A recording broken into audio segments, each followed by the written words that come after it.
प्रिय विद्यार्थियों, आज पूरा विश्व कोविड-19 महामारी से संघर्ष कर रहा है। इन परिस्थितियों में ऑनलाइन शिक्षा की व्यवस्था की गई है। इसी के अंतर्गत आज हम आपको कक्षा 8 संस्कृत रिद्धि संस्कृतम पाठ्य पुस्तक का प्रथम पाठ सुभाषितान पाठ का भावार्थ बताएंगे। प्रथम पाठ जो है वह है सुभाषितान। सुभाषितान बच्चों, जैसा कि इसका अर्थ आप लोग जानते हैं, सुभाषितान। सु मीन्स होता है सुंदर, अच्छे, मधुर, और भाषितान माने कहे गए वचन। अर्थात हमारे ऋषि मुनियों के द्वारा जो अच्छी अच्छी बातें कही गई हैं उसे हम सुभाषितान कहते हैं। आइए इस श्लोक की तरफ। भावार्थ जो पहला श्लोक हमारा है वह है, नाभिषेको न संस्कारः सिंहस्य क्रियते मृगैः विक्रमार्जित राजस्य स्वयमेव मृगेन्द्रता। मृगय पशुओं के द्वारा, नाभिषेको न संस्कार, मृगय पशुओं के द्वारा सिंह का, नाभिषेको अभिषेक नहीं किया जाता, न संस्कार, और न तो संस्कार माने संस्कार किया जाता है। संस्कार मीन्स धार्मिक कृत्य द्वारा पवित्र करना। नाभिषेको अभिषेक, जल का छिड़काव करना। विक्रमार्जित राजस्य स्वयमेव मृगेन्द्रता। विक्रमार्जित राजस्य, सिंह अपने पराक्रम के द्वारा अर्जित राज्य का को स्वयं वह जीत करके उसका राजा बन जाता है। अर्थ कुछ इस प्रकार है बच्चों, पशुओं के द्वारा जंगल के राजा शेर को न संस्कार किया जाता है और न अभिषेक किया जाता है, बल्कि वह विक्रमार्जित राजस्य, बल्कि वह अपने गुण और पराक्रम से वह खुद ही, स्वयमेव माने होता है खुद ही, मृगेन्द्रता, वह राजा बन जाता है। एक बार पुनः देखिए, नाभिषेको न संस्कारः सिंहस्य क्रियते मृगैः विक्रमार्जित राजस्य स्वयमेव मृगेन्द्रता। मृगः मीन्स होता है बच्चों, बताया पशुओं के द्वारा, सिंहस्य सिंह का, क्रियते माने किया जाता है, नाभिषेको न अभिषेक, न संस्कार न संस्कार। पशुओं के द्वारा जंगल के राजा शेर का न कोई संस्कार किया जाता है और न कोई अभिषेक किया जाता है। विक्रमार्जित राजस्य स्वयमेव मृगेन्द्रता, बल्कि वह अपने बल के माध्यम से, अपने बल, गुण और पराक्रम से वह खुद ही, स्वयमेव मृगेन्द्रता, वह खुद ही राजा बन जाता है। दूसरा श्लोक देखिए, विद्वत्वं च नृपत्वं च नैव तुल्यं कदाचन स्वदेशे पूज्यते राजा विद्वान् सर्वत्र पूज्यते। विद्वत्वं च नृपत्वं, विद्वत्वं माने विद्वान, नृपत्वं माने राजा, विद च माने और, विद्वान और राजा की, नैव माने नहीं, तुल्यम माने तुलना, कदाचनम माने की जा सकती है, कभी भी, कदाचन माने कभी भी, तुल्य माने तुलना। विद्वान और राजा की, विद्वान और राजा की, नैव माने नहीं, तुल्य माने तुलना, कदाचन माने कभी भी नहीं की जा सकती है। स्वदेश से पूज्यते राजा, जो राजा होता है उसकी पूजा केवल उसके देश में होती है। विद्वान सर्वत्र पूज्यते, और जो विद्वान होता है उसकी पूजा सर्वत्र माने सभी जगह की जाती है। भावार्थ कुछ इस प्रकार है, विद्वत्वं च नृपत्वं च नैव तुल्य कदाचन स्वदेशे पूज्यते राजा विद्वान सर्वत्र पूज्यते। विद्वान और राजा की कोई तुलना नहीं हो सकती, क्योंकि राजा तो केवल अपने राज्य में ही सम्मान पाता है, जबकि जो विद्वान होता है, विद्वान सर्वत्र पूज्यते, जो विद्वान होता है वह सब जगह सम्मान पाता है। अतः हमें गुणग्राही बनना चाहिए, जिससे हमें अपने देश के साथ साथ दूसरे देश में भी सम्मान मिले। सर्वत्र माने सभी जगह, सब जगह। तीसरे श्लोक की तरफ आइए बच्चों। मूर्खस्य पंच चिन्हानि गर्वो दुर्वचनम तथा क्रोधस्य दृढ़वादस्य परवाक्ये स्वनादरः। मूर्खस्य पंच चिन्हानि, मूर्खस्य माने मूर्खों के द्वारा, मूर्ख व्यक्ति की, पंच माने पांच, चिन्हानि माने चिन्ह, निशान होती हैं। मूर्ख व्यक्ति की पांच निशानियां होती हैं। और पांच निशानियां क्या हैं? गर्वो दुर्वचनम, क्रोधस्य, दृढ़वादस्य, परवाक्येष्वनादरः। मूर्खस्य पंच चिन्हानि, जो मूर्ख व्यक्ति होता है उसकी पांच निशानियां होती हैं। गर्व माने गर्व करना, अहंकार करना। दुर्वचनम मीन्स होता है अपशब्दों का प्रयोग करना। क्रोधस्य माने क्रोध करना। दृढ़वादस्य माने जरूरत से ज़्यादा बोलना। और परवाक्येष्वनादरः, दूसरों की बातों को न मानना। मूर्ख व्यक्ति की पांच निशानियां होती हैं। अहंकार, अपशब्द बोलना, जैसे कटुवचन बोलना, अपशब्द कटुवचन, बिना कारण के क्रोध करना, जरूरत से ज़्यादा बोलना, दृढ़वादस्य, जरूरत से ज़्यादा बोलना, और अंतिम में है परवाक्येष्वनादरः, दूसरों की बातों को न मानना। भावार्थ फिर एक बार देखिए बच्चों। मूर्खस्य पंच चिन्हानि गर्वो दुर्वचनम तथा क्रोधस्य दृढ़वादस्य परवाक्येष्वनादरः। मूर्ख व्यक्ति की पांच निशानियां होती हैं। अहंकार, अपशब्द बोलना, बिना कारण के क्रोध करना, जरूरत से ज़्यादा बोलना, दूसरों की बातों को न मानना। अतः इस श्लोक से हमें यह शिक्षा मिलती है कि हमें अहंकार, अपशब्द नहीं बोलना चाहिए, हाँ, बिना कारण के क्रोध नहीं करना चाहिए, ज़्यादा नहीं बोलना चाहिए, और दूसरी की बातों को हमें मानना चाहिए। अहंकार नहीं करना चाहिए, अपशब्द नहीं बोलना चाहिए, बिना कारण के क्रोध नहीं करना चाहिए, जरूरत से ज़्यादा नहीं बोलना चाहिए, दूसरों की बातों को मानना चाहिए। चौथे श्लोक की तरफ आइए बच्चों। अष्टादश पुराणेषु व्यासस्य वचनं द्वयं परोपकारः पुण्याय पापाय परपीडनम। अष्टादश पुराणेषु, अष्टादश माने बच्चों होता है 18, पुराणेश माने पुराणों में, व्यास जी, व्यासस्य माने व्यास जी, वचनम द्वयम, द्वयम माने दो, वचनम माने वाणी। महर्षि वेदव्यास ने, व्यासस्य महर्षि वेदव्यास ने अष्टादश पुराणेन, 18 पुराणों में वचनम द्वयम, दो विशिष्ट बातों को उन्होंने कहा। उन्होंने कहा परोपकारः पुण्याय। पहली बात उन्होंने कहा परोपकार करना ही पुण्य होता है। और दूसरी बात उन्होंने क्या कहा?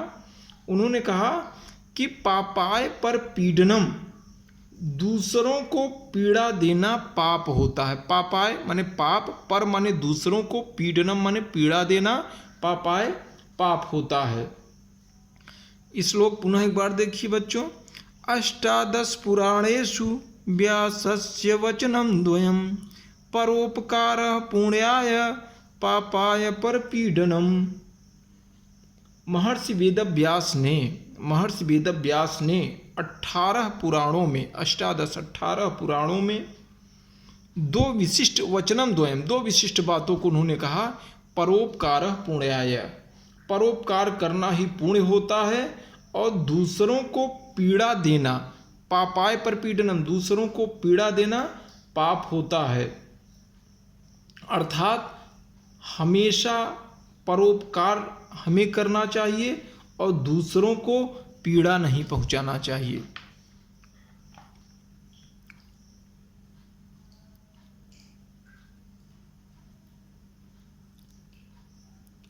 पांचवें श्लोक की तरफ आइए बच्चों, देखिए। अनाहुतः प्रविशति अपृष्टो बहुभाष्यते अविश्वस्ते विश्वसिति मूढ़चेता नराधमः। अनाहुतः प्रविशति। अनाहुतः माने बिना बुलाए, प्रविशत माने प्रवेश करते हैं, अपृष्टो माने बिना पूछे, बहु माने बहुत, भाषते माने बोलते हैं, अविश्वते माने जो अविश्वास करने योग्य बातें नहीं हैं, विश्वसित माने विश्वास करते हैं, मूढ़चेता, मूढ़चेता में होता है मूर्ख जन, जो मूर्ख चित्त वाला व्यक्ति होता है। नराधम माने होता है नीच व्यक्ति। भावार्थ देखिए कुछ इस प्रकार है इस श्लोक का 5वें का। अनाहुतः प्रविशति अपृष्टो बहुभाषते अविश्वस्ते विश्वसिति मूढ़चेता नराधमः। नराधम नीच व्यक्ति, मूढ़चेता, मूढ़चेता माने मूर्ख व्यक्ति जो होता है, नीच व्यक्ति जो होता है। अनाहुतः, अनाहुतः बिना बुलाए अंदर आ जाता है, प्रविशत माने प्रवेश कर जाता है, अपृष्टे बहुभाषते और बिना कहे वह बोलने लग जाता है, अविश्वस्ते विश्वसिति और जिस पर विश्वास नहीं करना चाहिए उस पर भी वह विश्वास कर लेता है। यह मूढ़चेता माने जो मूर्ख व्यक्ति और जो नीच व्यक्ति हो हैं उनका यह निशानी है। आगे देखिए बच्चों 6वां श्लोक। पुस्तकस्था तु विद्या परहस्तगतं च धनम कार्यकाले समुत्पन्ने न सा विद्या न तद धनम। एक बार पुनः श्लोक देखिए, बहुत ही अच्छा श्लोक है, जीवन में धारण करने योग्य तो सभी श्लोक हैं, लेकिन यह श्लोक विशेष।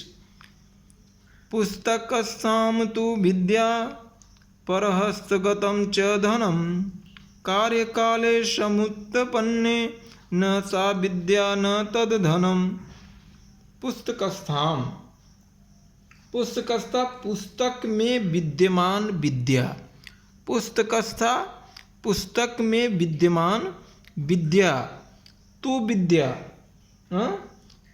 पुस्तक में विद्यमान विद्या परहस्तगतं च धनम, पुस्तक में विद्यमान विद्या और दूसरों के हाथ में, परहस्तगतं च धनम और दूसरों के हाथ में गया हुआ धन, कार्यकाले समुत्पन्ने न सा विद्या न च न तद धनम। कार्यकाले जरूरत पड़ने पर, आवश्यकता पड़ने पर न वह विद्या काम आती है। कार्यकाले समुत्पन्ने, कार्यकाले आवश्यकता पड़ने पर न वह विद्या काम आती है और न ही वह धन काम आता है। एक बार श्लोक पुनः देखिए बच्चों। पुस्तकस्था तु विद्या परहस्तगतं च धनम कार्यकाले समुत्पन्ने न सा विद्या न तद धनम। पुस्तकस्था तु विद्या, पुस्तक में विद्यमान विद्या परहस्तगतं च धनम और दूसरों के हाथ में गया हुआ धन, कार्यकाले समुत्पन्ने, कार्यकाले आवश्यकता पड़ने पर, कार्यकाले समुत्पन्ने माने मुसीबत पड़ने पर, जरूरत पड़ने पर न वह विद्या काम आती है और न ही वह धन काम आता है। 7वें श्लोक को देखिए बच्चों।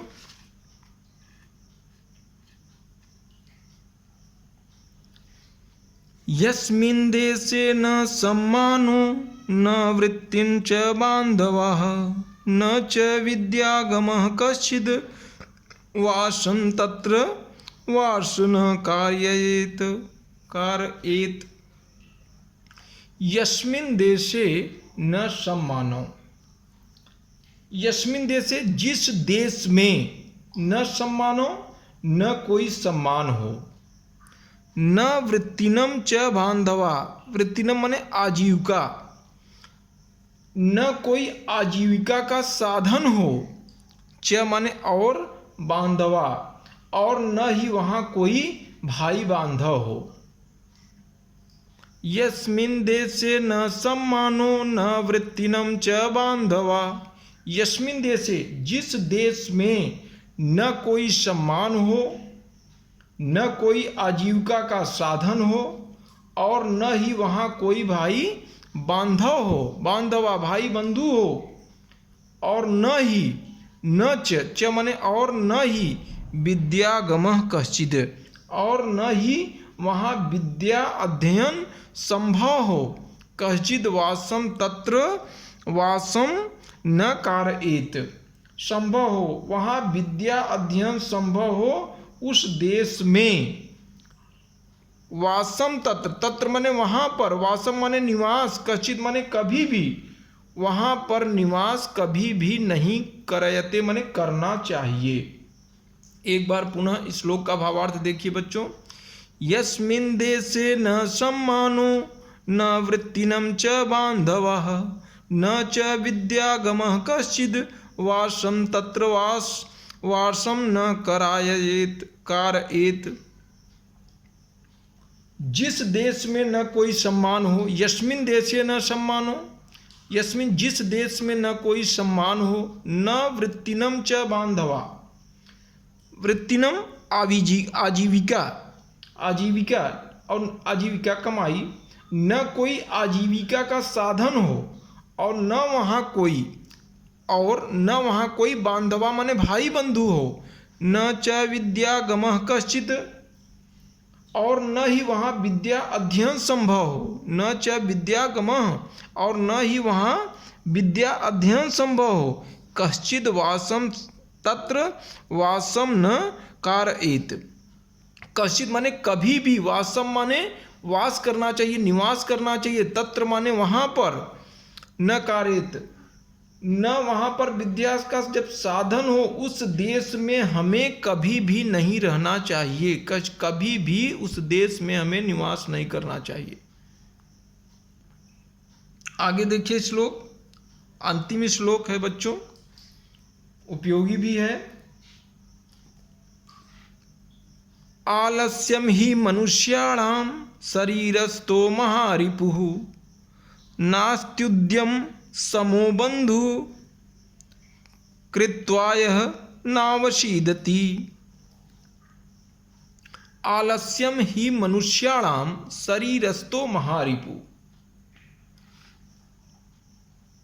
मनुष्य के शरीर में, मनुष्याणाम शरीरस्थो, मनुष्य के शरीर में रहने वाला आलस्य ही उसका सबसे बड़ा शत्रु है। महारिपु माने बहुत बड़ा शत्रु, सबसे बड़ा शत्रु। आलस्यम ही मनुष्याणाम, मनुष्य के शरीर में स्थित आलस्य ही महारिपु उसका सबसे बड़ा शत्रु होता है। आगे, नास्त्युद्यम समो बंधु, नास्त्युद्यम माने नहीं, इसका अगर संधि विचार, न अस्ति उद्यानम समो, न अस्ति उद्यम समो, न माने नहीं, अस्ति माने है, उद्यम समो माने परिश्रम के समान, परिश्रम जैसा दूसरा दोस्त नहीं है। नास्तुद्यम समो बंधु, बंधु माने भाई, परिश्रम के जैसा कोई दूसरा भाई नहीं है, दोस्त नहीं है, जिसे करके मनुष्य कभी दुखी नहीं होता। कृत्वा यह नाव शीदति, नाव शीदति माने कभी दुखी नहीं होता, जिसे करके, क्या करके, परिश्रम करके। कृत्वा यह नाव शीदति, नाव शीदति मीन्स होता है, नाव शीदति कभी दुखी नहीं होता। एक बार भावार्थ इसका पुनः देखो बच्चों। आलस्य ही मनुष्याणाम शरीरस्थो महारिपुः नास्तद्युद्म समो बंधु कृत्वायः नावशीदति। मनुष्य के शरीर में रहने वाला आलस्य ही मनुष्य का सबसे बड़ा शत्रु होता है। परिश्रम जैसा दूसरा दोस्त नहीं है, बंधु दोस्त नहीं है। कृत्वायः नावशीदति, जिसे करके मनुष्य कभी दुखी नहीं होता।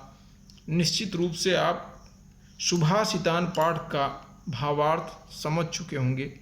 धन्यवाद बच्चों।